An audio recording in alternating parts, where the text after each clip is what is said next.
Xueqin insight begins with a simple shift in perspective, because what is unfolding right now cannot be understood through the usual lens of daily headlines. This is not just another update in a cycle of geopolitical tension. It is something that has been forming gradually, quietly aligning pieces over time, and only now starting to reveal a more complete picture. When news breaks about Qatar being struck or Tel Aviv facing sustained pressure, the immediate instinct is to interpret these developments through familiar ideas like escalation or retaliation. That instinct is understandable, but it may no longer be sufficient to explain what we are seeing. The current situation appears less like a spontaneous reaction and more like a structured progression. Instead of isolated incidents, the events suggest coordination, sequence, and design. Each action connects to another, forming a chain that reflects planning rather than chaos. This distinction matters because it changes how the entire situation is interpreted. If this is not random escalation, then it raises a deeper question about intent and direction. Qatar, for example, represents far more than a geographic location. It plays a central role in the global energy system, particularly through its liquefied natural gas exports. When something affects Qatar, the consequences do not remain local. They travel across continents, influencing supply chains, pricing, and economic stability. Energy markets respond, industries adjust, and even households in distant regions can feel the ripple effects through changes in cost and availability.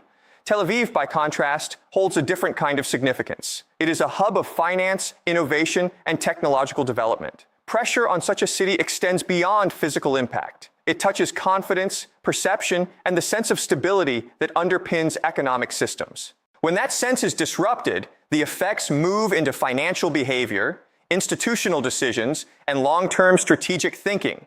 Looking at both targets together reveals something important. One influences the physical systems that power economies, while the other influences the psychological systems that sustain them. This combination suggests a broader strategic logic, where the goal is not limited to immediate outcomes, but extends into shaping wider dynamics. Traditional geopolitical analysis often assumes that conflicts will eventually slow down due to pressure, cost, or negotiation. That assumption is based on patterns observed in the past. However, it relies on the idea that all major actors ultimately want de-escalation. If that assumption does not apply in the current context, then the trajectory may not follow familiar paths. Within any nation, decisions are rarely unified. Different groups, institutions, and interests operate simultaneously, often with competing priorities. External actions can therefore reflect internal dynamics as much as they reflect international strategy. In some cases, ongoing tension can serve internal objectives, influencing power structures and positioning within the system. This perspective changes how events are interpreted. Actions that seem counterproductive on the surface may align with the interests of certain groups. The visible conflict between nations becomes intertwined with less visible dynamics within them, adding layers of complexity that are not immediately apparent. The precision of recent developments also points to the role of intelligence.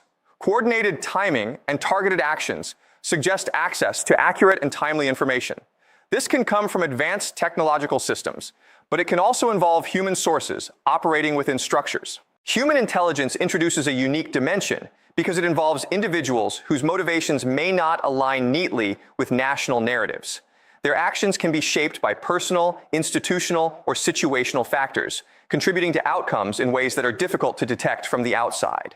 As the situation evolves, the scale and nature of actions suggest a shift in strategic thinking. When key infrastructure and major urban centers become focal points, the objectives may extend beyond immediate goals. Instead, they may aim to influence how systems function over time. In such an environment, escalation can develop its own momentum. Each action creates a context for further actions, gradually expanding what is considered acceptable. Over time, boundaries shift, and the situation becomes increasingly complex. Another critical dimension is the information environment. The way events are reported, interpreted, and understood plays a major role in shaping perception. Differences in narratives, timing, and emphasis can influence how developments are viewed across the world. Information itself becomes a powerful factor. It shapes understanding, influences decisions, and frames the context in which events are interpreted. Managing information is therefore closely connected to managing outcomes. At a deeper level, the situation reflects differing approaches to how the global system should operate. One approach emphasizes interconnected systems, where economic and informational ties create stability through interdependence. Another approach prioritizes autonomy and resilience, viewing interconnectedness as a potential vulnerability. When these approaches interact, tensions can arise that are not easily resolved. Traditional mechanisms like diplomacy or economic pressure rely on shared assumptions. When those assumptions differ, their effectiveness can be reduced. Over time, this can lead to a gradual weakening of structures that typically help manage conflict. As those structures become less effective, uncertainty increases and the pace of change accelerates. The current developments can be seen as part of a larger process rather than isolated events. Each step contributes to a broader pattern, shaping the overall direction in ways that may not be immediately visible.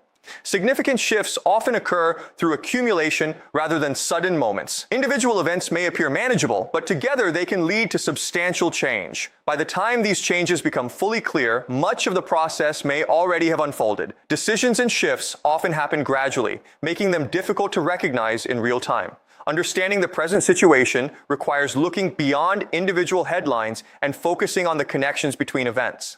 This broader perspective reveals patterns that are not visible when each development is viewed in isolation. As events continue to unfold, the focus shifts toward trajectory rather than isolated outcomes. The question becomes not just what is happening, but how these developments are shaping the larger system. This evolving situation highlights the complexity of modern geopolitical dynamics, where multiple layers interact simultaneously. Physical actions, psychological impacts, and informational narratives all play a role. Recognizing this complexity is essential for understanding the significance of what is unfolding. It moves the analysis beyond simple explanations and toward a more comprehensive view. In that sense, what we are witnessing is not just a series of events, but part of an ongoing process. Its full implications are still emerging, shaped by interactions that continue to evolve over time. And as this process continues, the most important factor is not any single moment, but the accumulation of many moments, each contributing to a larger transformation that is still taking shape.